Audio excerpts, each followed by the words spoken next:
Welcome, everyone. I am your host, Dr. Felicia J. Lindsey, founder of AGR Book Club. Welcome to Deliciously Lit, the podcast where adventure, books, and cuisine collide. If this is your first time to our channel, or if you've been here before, say hello. I'm back. D Lit. Now, pour yourself a glass of your favorite beverage, settle in, and get ready for some deliciously lit fun. Hello, I'm your host, Felicia J. Lindsey, and I am here with Carole Sanders, pen name Cora Smith. And yes, she wrote the book Predators in the Pew. I tell you, it's a read. You got to read this book. Now, when you first started off with the idea to write Predator in the Pews, what sparked it? Well, I was journaling. At the Mm-hmm. time, the pastor in my church asked us all to start our journals so we can go back and read our stories and see how we make it through certain situations. So, my book is really a collection of my journals over this 3-year period when I was going Mm-hmm. through this thing with a person who I thought I was in love with, and I wasn't. Mm-hmm. And he was a so called man of God, preacher, doctor. And it ended up, he wasn't any of that. But that's how I got encouraged to write it because I didn't tell anybody what I was going through. And I thought that Mm-hmm. journaling was a good way to put my thoughts and just release a lot of things. We were supposed to journal prayers. I was journaling my life, Mm-hmm. Mm-hmm. and praying at the same time. You'll see some prayers in the book. So that's how I pretty much got started. I was going through divorce, trying to lose weight. I wanted to lose weight, working, and just became overwhelming. And then when I thought I found somebody, it wasn't the person for me. And in fact, one of the guys I work with, I work in construction. One of the guys I work with, he's been knowing me a while. He said, Carole, you should write a book. And I thought, what a great idea. So I took my journals and I Mm-hmm. just made it into a small book, a 3-year biography of my life of what I was going through at that time. Mhm. Now that's awesome. Now I journal. I know a lot of women out here and men journal also. Mhm. I thought about it, but I don't know the process to do that. How did you go through, sift through what was good? Did you go through and just start adding sentences, filling out the storyline? What was your process? The process, yeah, I started. Well, the journal was already dated in order, so I went Hmm. back to an earlier journal and started taking the day by days and just adding to it and adding full thoughts of what was really happening. And not, when you journal, you just write down sentences and not really. Hmm.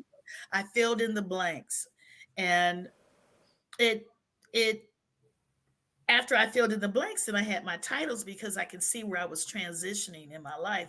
This that something would happen. And so then Hmm. I'd say, okay, this is a good place for a new chapter. I'll call it whatever I'm calling it. And then, that's how I put it all together. I didn't know how to write a book.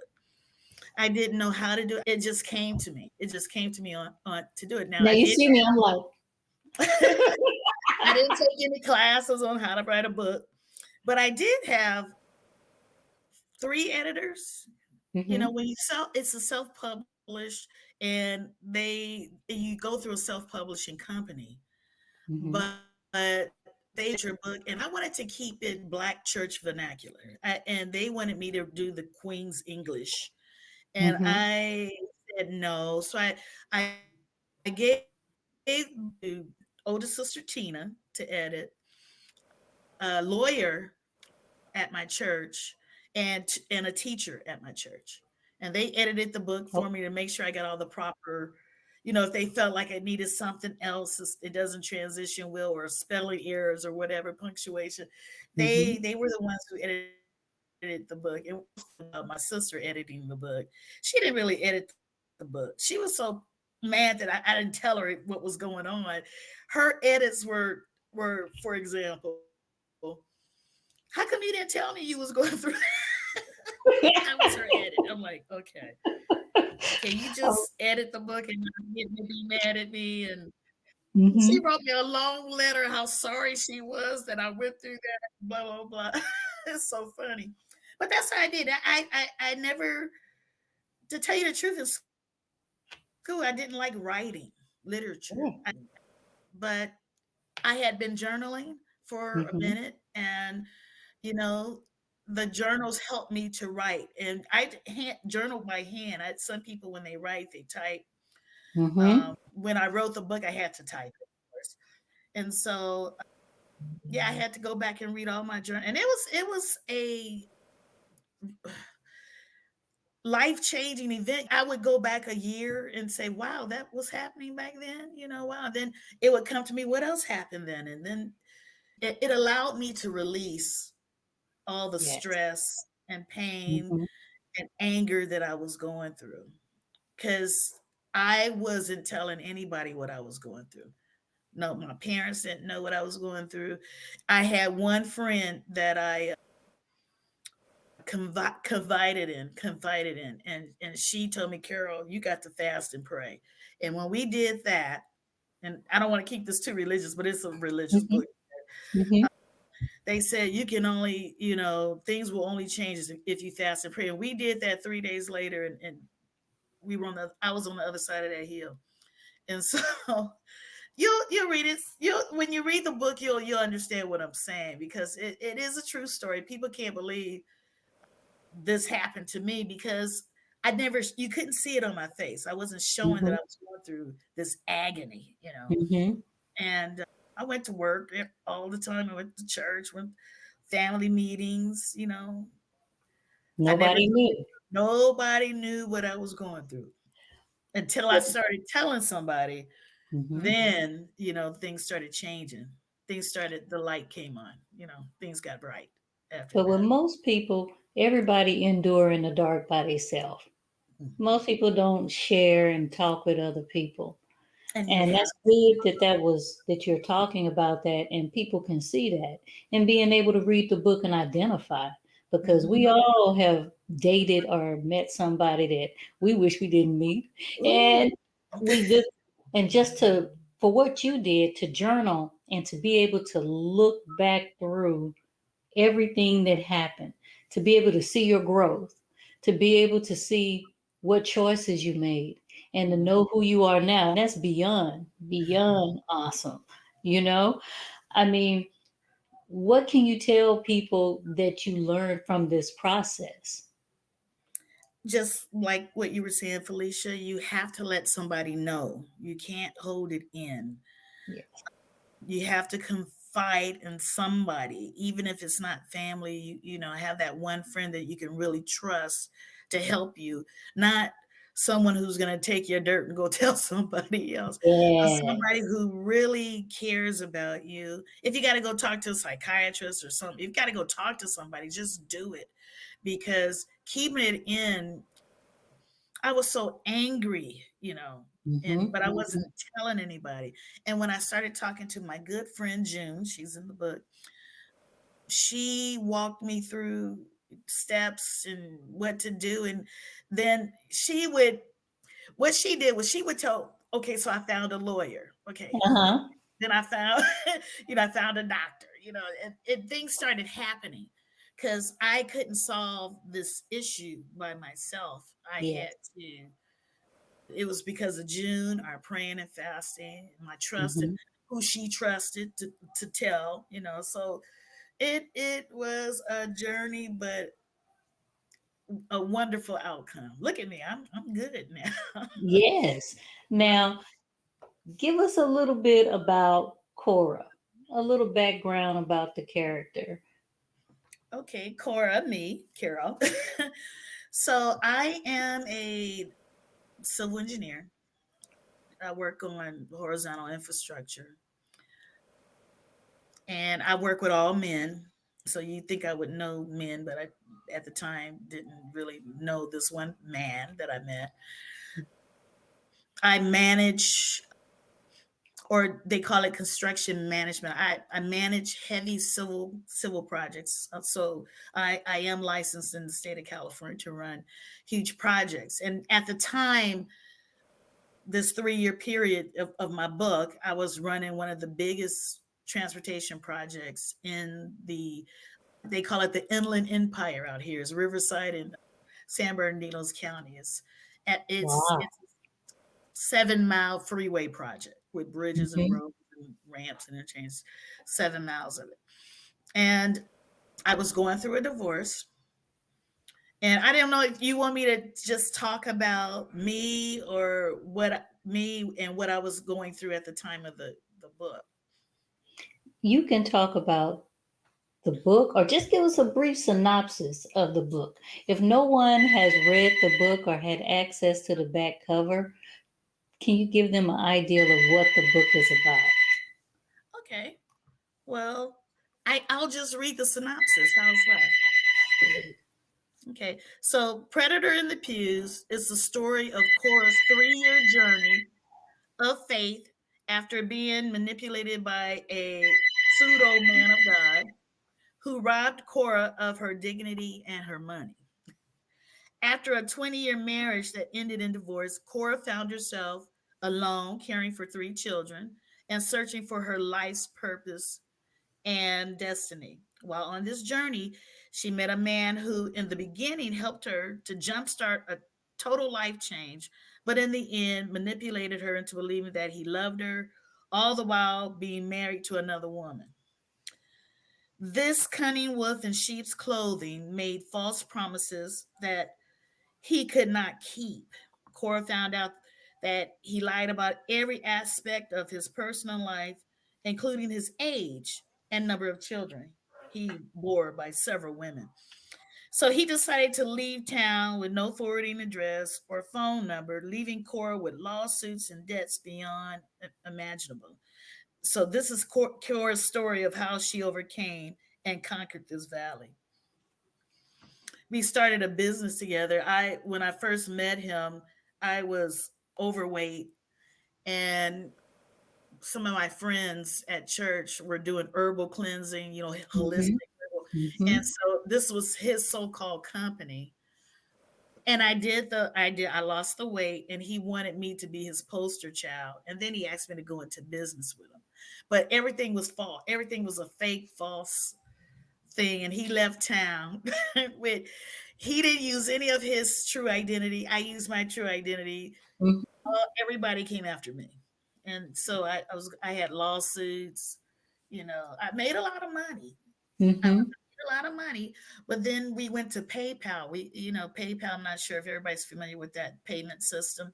PayPal. So I wasn't dealing with the bank, dealing with PayPal, and he changed all the accounts and changed everything, and Oh. so yeah, everybody. I had simultaneously I had like 6 lawsuits going on. But this story is about, how did I get well, just the story of this losing the weight, meeting him, falling in love, starving, be getting garnished, losing almost everything, and then how I overcame and and the friends that helped me through it. So it's a good story. And uh, a Do you sequel. have the book so we can see the cover? Okay. This is the book. Okay. All right. There we go. That Maybe book I says got it. Predators in the Pew. Predator and the Pews. Can't. Okay, yeah. I don't know if you guys can really see it. I can see it. No, we can see it excellent. It looks Yeah, good. and the publisher, because of all the lawsuits, because I was still Mhm. writing, the self-publishing company would not allow me to show my face or use my real name, and that's why it's written with the pen name Cora Smith instead of Carole Sanders. I wanted my picture on the back. The back is what I just read. They said no, no. So I chose this picture, this cover, because to me it's like there's a predator sitting behind this old lady in church, and he's Mhm. about to pounce on her. So he's Mhm. looking to get her. It's so funny. A lot of people ask me, Is it about the Catholic Church? No. No. Predator in the Pews is about my journey of and how my belief and how my friends got me out of a bad situation. Bad situation. And Now, the sequel to this book that will be coming out, yes. you got to So give us a little idea of what's going to go on with it. Yeah, pull back just a tad bit. so Uh it's huh. called the sequel, and I don't have a cover for it. The sequel is called For Better or For Worse. It's all about choices. All And right. it's a continuation of Cora's journey because where I left off in the book, I was just happy to be Mm-hmm. out of a certain situation. But what happened to Cora after that? Because everybody who reads the book say, "What happened to Cora?" Mm-hmm. The way I left the book, she was, "What so?" And did you ever find them? And they want to know all that stuff. So I have to tell that story. And this book also reaches back into earlier times. Why do I choose men like this? Why did I, Mm-hmm. what made me fall in love with this? What's the pattern in my life? And it made me start thinking about uh, what probably should have happened in my life. What happened to put me on this course of meeting my ex-husband, and how did I even get there? So it's going to go back through my dating years up until my marriage, and the book will toggle back and forth between the past and the future. So Yeah. because in the present time, I always think about, why did I do that 30 years ago? Why did I do that 20 years ago? And so the book is going to toggle back and forth between the past and the present, because I realize that some of the things I did in my past affect my future. And so, Yes. yeah. Well, it sounds like the next book is going to be awesome. You have an idea of when the next book will be coming out? No.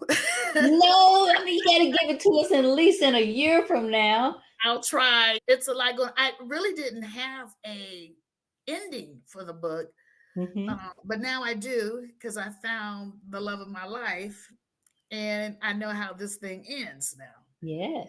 So the love of my life should have been the man I married when I was 15 years old. I met him when I was 14, 15. Well, he proposed when I was 18. I turned him down, went on to college, and then we, just 3 years ago during the pandemic, we found each other on Facebook. And this book also talks about the dating scene for older women, Yes. you know, and It's all different. it's woo.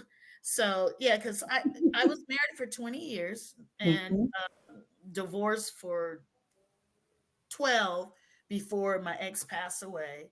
Mm-hmm. And my fiance and I, who I should have married at 18, I'm 60 now.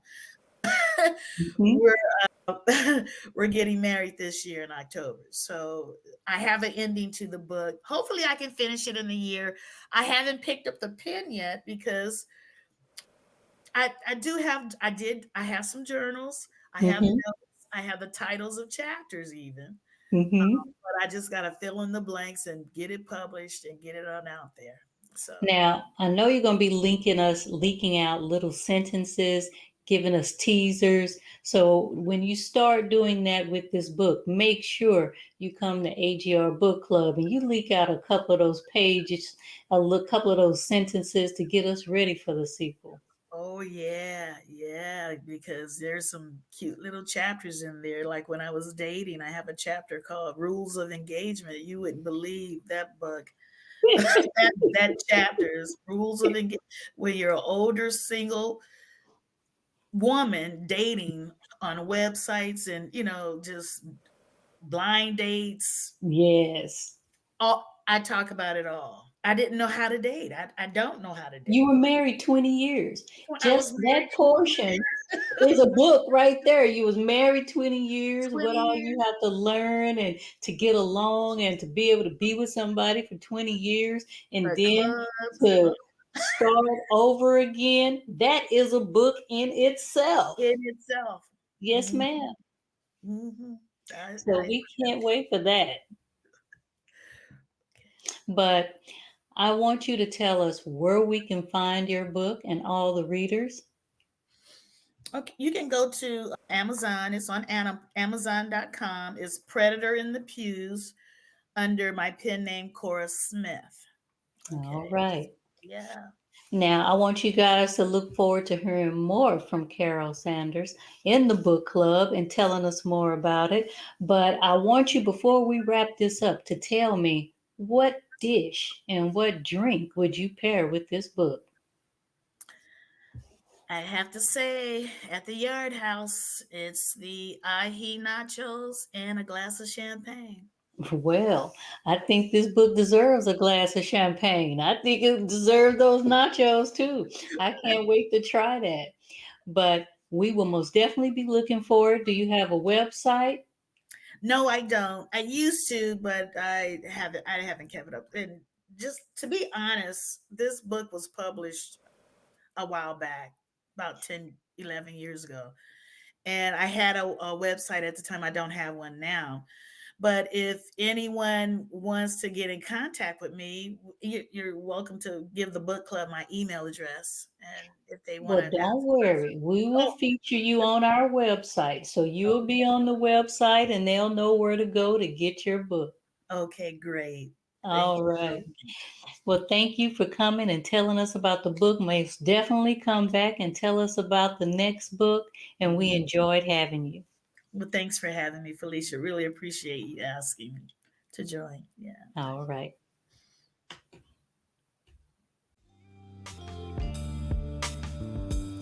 You have just listened to another episode of Deliciously Lit podcast with your host, Dr. Felicia J. Lindsey. Connect with us at bookclubpublishing.com. Don't forget to get the app, join the Facebook group, subscribe, and write us a review.